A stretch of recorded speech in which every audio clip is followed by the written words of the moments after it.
બનાસકાંઠા જિલ્લાના સોઈગામ તાલુકાના નડાબેટ ખાતે ભારત પાકિસ્તાન સરહદે હમણાં થોડા દિવસ સીમા દર્શન કાર્યક્રમ નહીં થઈ શકે। સોઈગામથી નડાબેટ નડેશ્વરી મંદિર સુધી જઈ શકાશે। તે ઉપરાંત મંદિર આગળના ટી જંકશન પર તમામ આકર્ષણ, મ્યુઝિયમ, ખાણીપીણીની સ્ટોલ કાર્યરત રહેશે, પરંતુ ટી જંકશનથી 20 કિલોમીટર દૂર આવેલી ઝીરો લાઇન સુધીના માર્ગ રિનોવેશનની કામગીરી કરવામાં આવનાર હોવાના લીધે નવી સૂચના ન આવે ત્યાં સુધી ફેન્સિંગ તારની વાડ સુધી જવા દેવામાં નહીં આવે।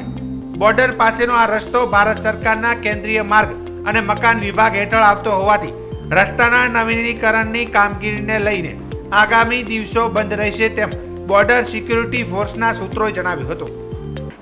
તારીખ 31/1/2024ના રોજ અમીરગઢ પોલીસ સ્ટેશનને અમીરગઢ મામલતદાર દ્વારા એક ફરિયાદ આપવામાં આવે છે કે જેમાં જણાવે છે કે ઉમરકોટ મહાદેવીયા પાસે આવેલી સરકારી જમીનને કેટલાક ઈસમો દ્વારા તેના સાઇન અને ગોલ્ડ રાઉન્ડ સિક્કાનો ઉપયોગ કરી અને જે છે એ અમુક લોકોને આપવામાં આવે છે। ખરેખર સરકારી જમીન છે અને તેના દ્વારા જમીન આપવામાં આવેલી નથી।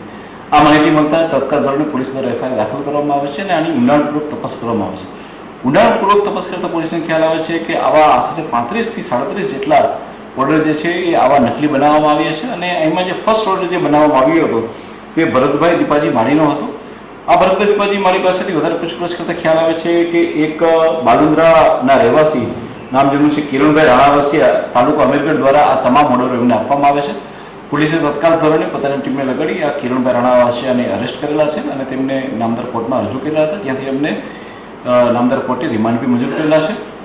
આ રિમાન્ડ દરમિયાન અમે લોકો કઈ પદ્ધતિથી અને કેવી રીતના સિક્કા મેળવી અને કોના સહયોગથી આવા લોકોને છેતરતા હતા અને આવી સરકારી જમીનના ખોટા ઓર્ડર આપતા હતા તે સંપૂર્ણપણે તપાસ કરવામાં આવશે। હાલમાં આ પ્રકારની કાર્યવાહી કરવામાં આવેલી છે।